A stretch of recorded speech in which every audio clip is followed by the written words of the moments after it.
And to study the Word of God. For all the Scripture is given by inspiration of God. Second Timothy chapter 3, verse 16. And is profitable for doctrine, for instruction, for correction in righteousness, that the man of God may be perfect, thoroughly furnished unto all good works. And even Apostle Peter says that we need always to be ready to answer all questions pertaining to life, pertaining to eternal life. And today I would like to give you a very short message. It's a message of encouragement and also some of my personal experience in the ministry. Now let us turn our Bible in Psalms 37. Psalms 37.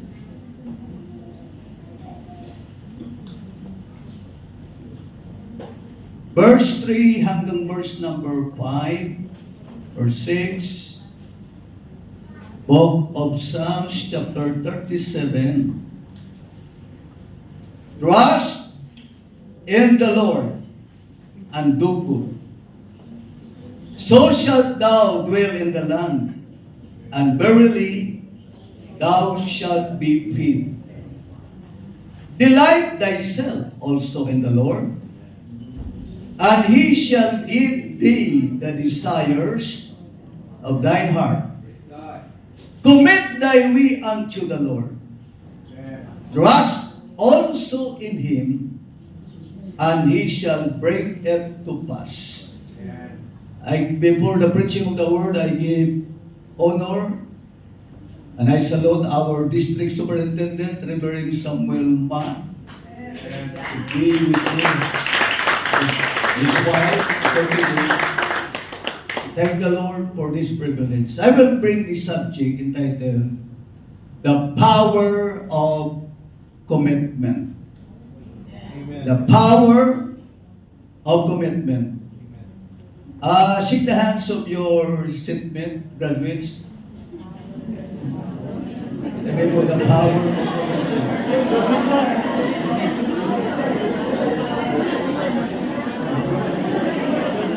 Meron pa kayong power dyan? The power of commitment. And you now take your seat. The word commitment is the state of, or quality of being dedicated to a cause or to activity, especially in the ministry. The word commitment also is an engagement or obligations that restricts freedom of action.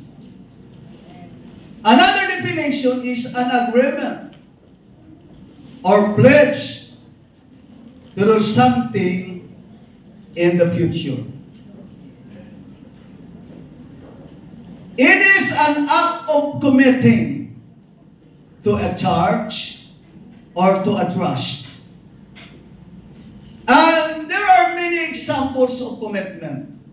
Number one, pag tayo po ay married na, you need to have a commitment of marriage. Then, commitment of work. Commitment of friendship. But most of all, we need to have a commitment to our God. Amen.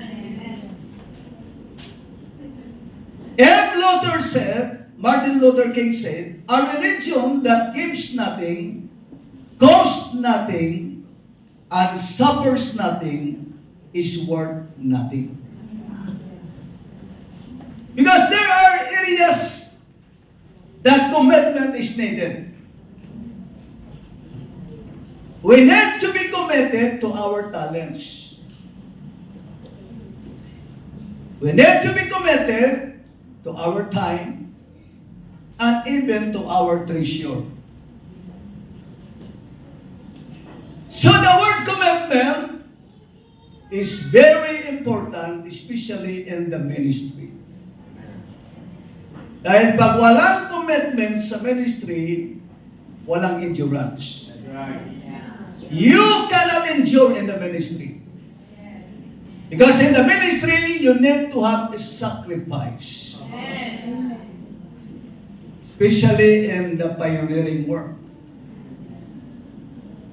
When the Lord called us in the ministry, I am a college student at that time.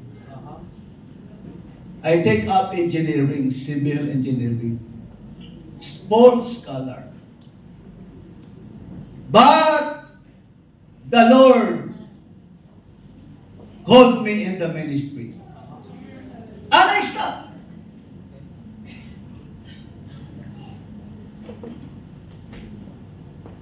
My mother filled up the application form. Hindi pa ako nag-filled up.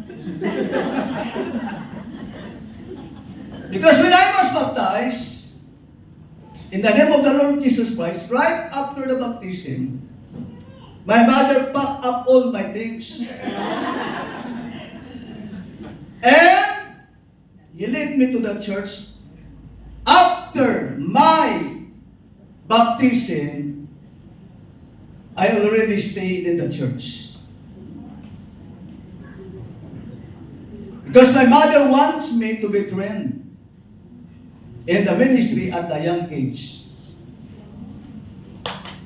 Even my teachers in the university said, Pastor, preacher, wala namang pera dyan. No compensation. And during my time, ministry is a very degrading work. During my time. The church is always persecuted by the unbeliever. We always undergo persecution. I am a second generation Christian. First generation Christians suffered all the mockery, persecution. And even the second generation Christian. Nobody wants to become a preacher. Kahit tanungin mo yung lahat ng mga old preacher. Everybody don't like to be a preacher. But because of the calling, ministry is not a career. Ministry is not a profession. Ministry is not a vocation. Ministry is a calling. It is a highest calling of God. 1 Corinthians chapter 1, the Bible says that the Lord is the one who called us. We can read it in 1 Corinthians chapter 1. He said, verse 26 of 1 Corinthians chapter 1, For ye see your calling, brethren, how that not many wise men after the flesh, not many mighty. Sinabi ng Panginoon, not many noble are called. But God has chosen the foolish things of the world to confound the wise. And God has chosen the weak things of the world to confound the things which are mighty. And these things of the world and things which are despised hath God chosen. Yea, and things which are not, to bring to know things that are. What is the reason? Verse 29 said that no flesh should glory in His presence. So ministry is the highest calling of God. No regrets when the Lord called us in the ministry. Everybody say amen. And even my professor in the university said, yes, you can go to Bible school 1 year. After that, go back to the university. Because you are a scholar. After first year, in UPBI, United Pentecostal Bible Institute in Cebu City,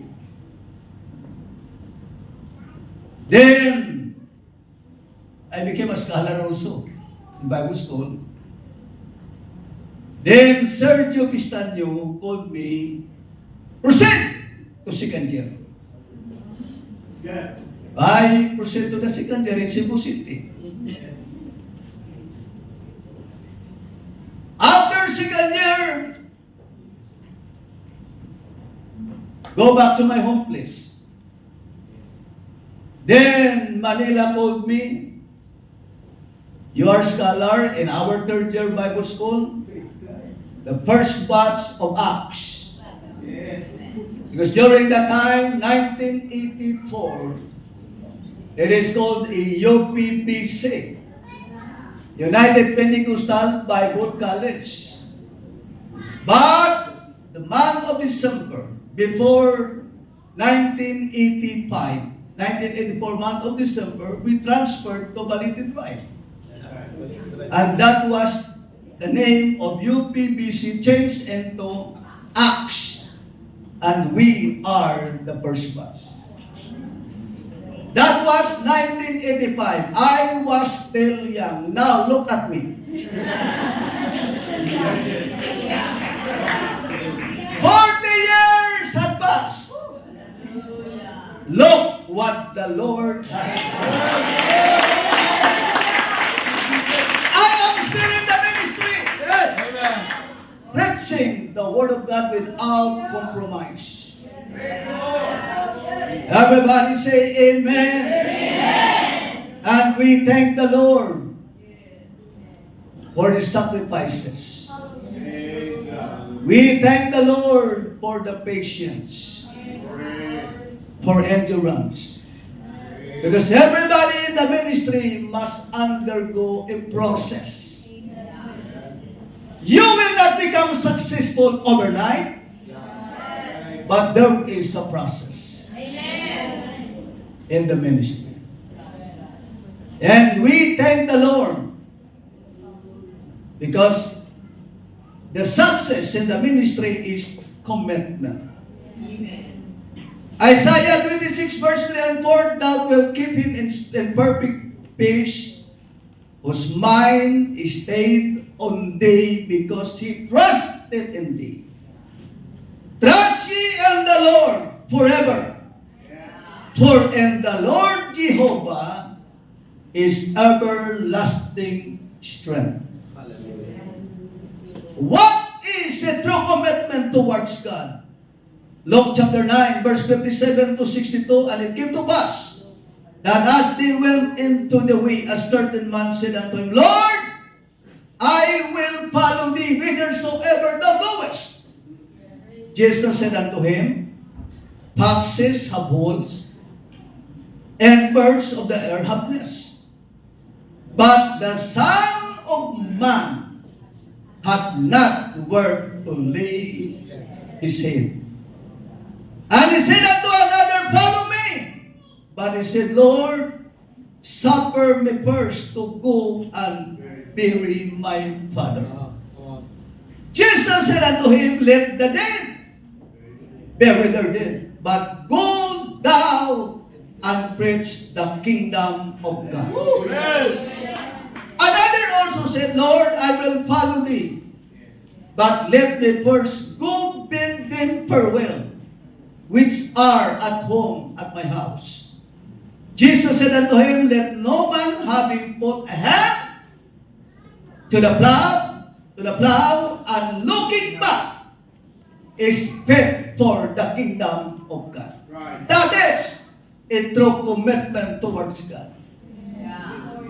No turning back. Never give up. That's what happened to Prophet Elisha. When Prophet Elijah called him to become his successor, ano ginawa? He threw his mantle. And the Bible says, let me first kiss my father and my mother. At anong ginawa niya? Elisha was a wealthy man. Anong ginawa niya? All of the oxen, ginatay niya. At yung araro, yun na ginawa niyang pangluto. Nagiging firewood lahat. Bakit ginawa ni Prophet Elisha? Because in the ministry, he needs to cut off all string attached. You are going to give up your comfortable situation.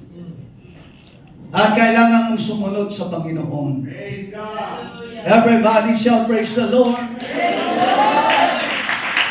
And true commitment is giving our priority to our God. Seek ye first the kingdom of God and His righteousness, and all these things shall be added unto you. Everybody say amen. Amen. Hallelujah. I and my wife, we are the first batch in our Bible school in AIM, together with our superintendent and our district presbyter. Magkabatid yan eh. Pastor Romy Pistanyo, Pastor Cesar Pistanyo, kaklase kami. Sa Acts, graduate kami. And after that, 1985, Reverend Barnell asked me to go back to Davao because we need to open our Bible school in Davao. Reverend Lewis wants me to stay in Manila, but I believe in leadership. Amen. I believe to respect the leadership. Then we go back to Davao to open our Bible school in Davao. No compensation. Tinatawag namin yan assistance. Alam niyo magkano? 400 pesos. All month. Because in the ministry, they taught us to live by faith. The Bible says that just shall live by faith. At makikita mo ang kalooban ng Panginoon, makita mo kung gaano ka isupply ng Panginoon in the ministry. 400 pesos! Di kayo. Kung yan ang matanggap nyo, may plano pa ba kayo mag-asawa?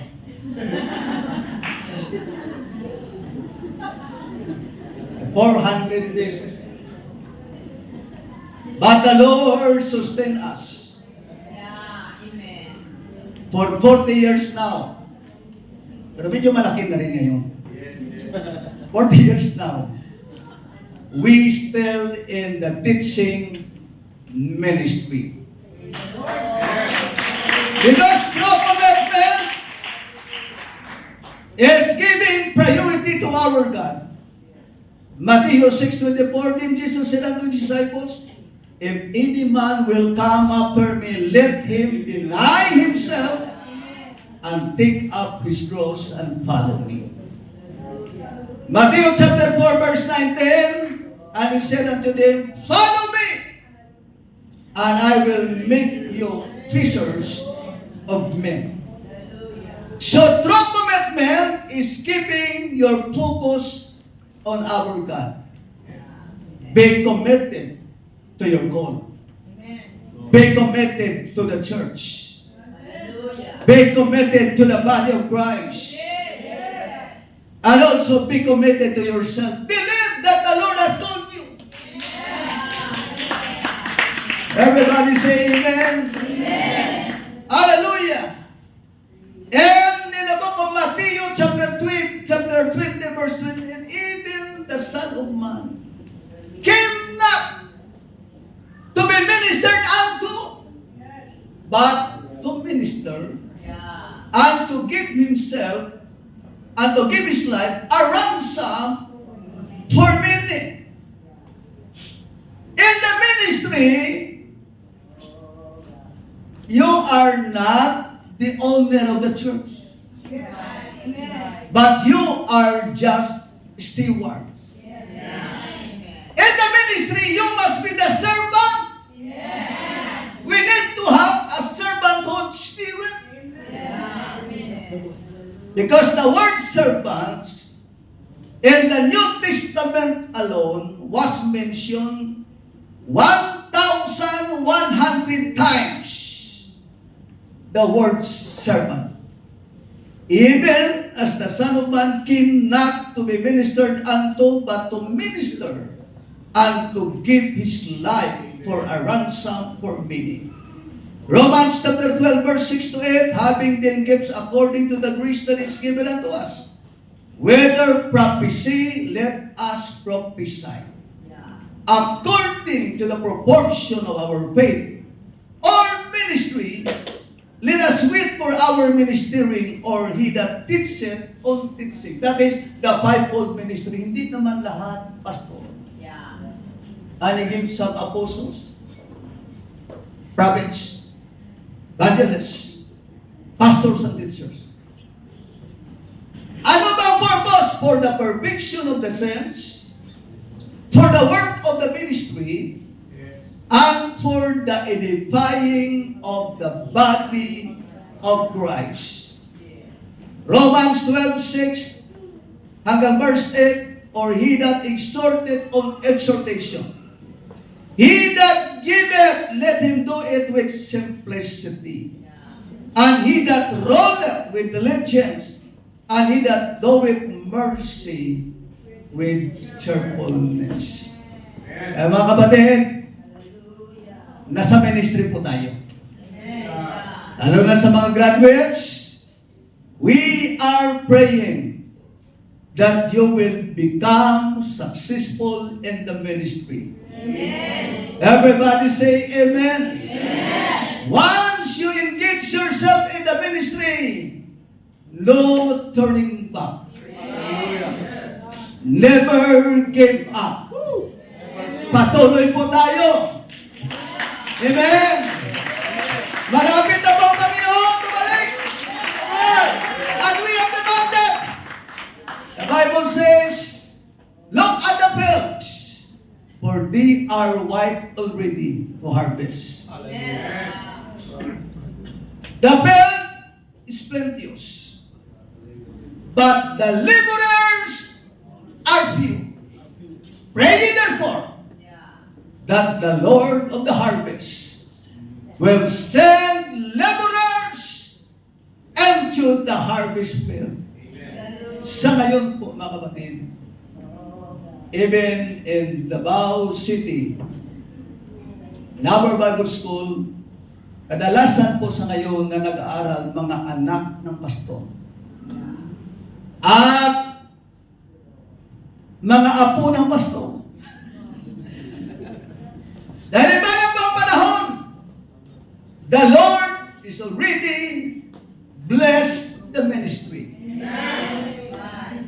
Everybody say amen. Amen. Ang gusto lahat magiging pastor because of the blessing, because of revival.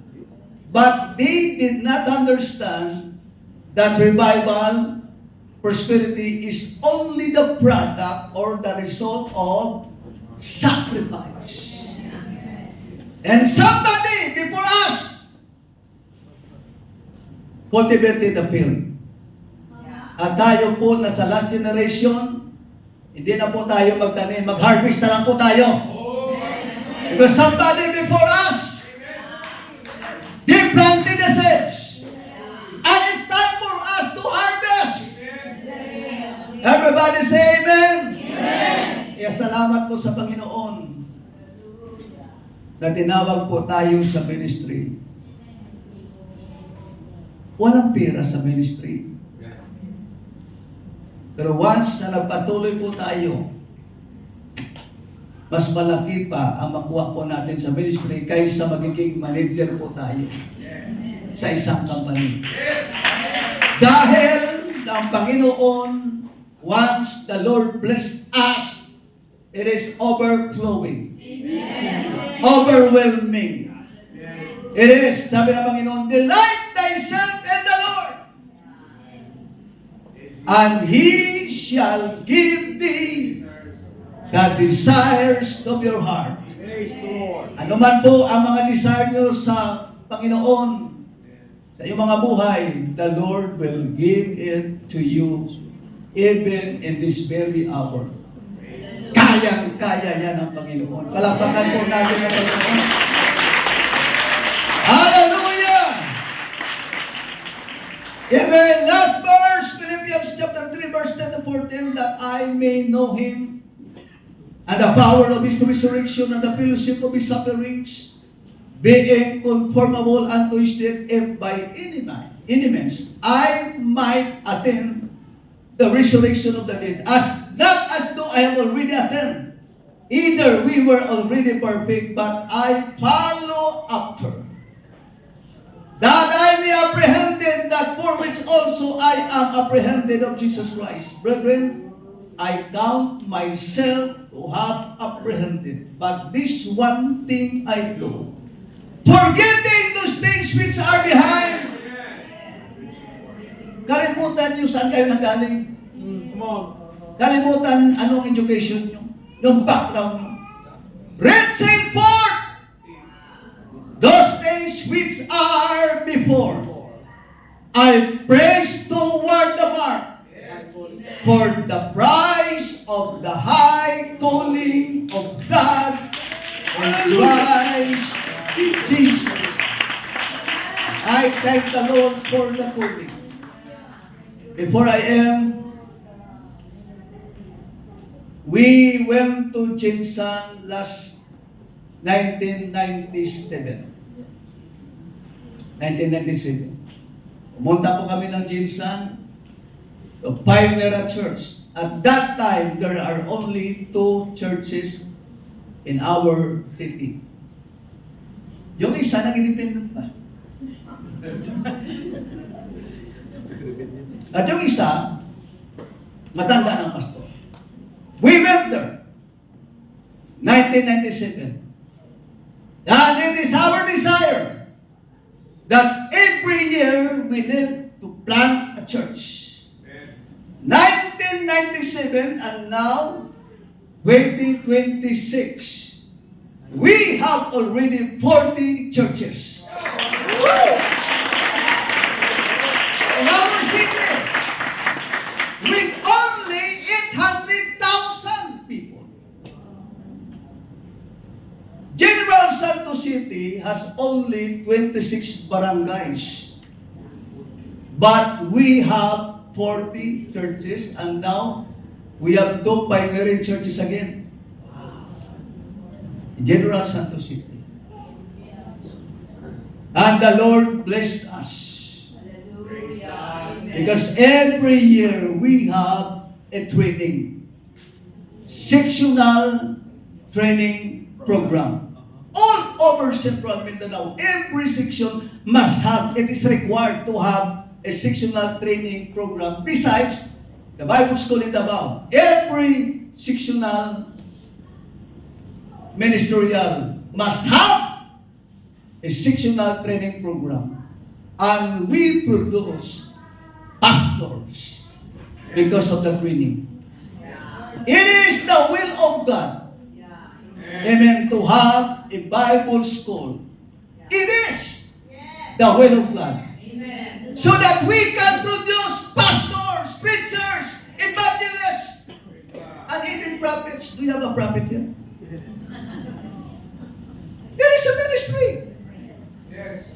Everybody say amen. Amen. And I encourage every one of you, graduates, saan man kayo pupunta. Amen. Be proud. You graduated in Bible School of God.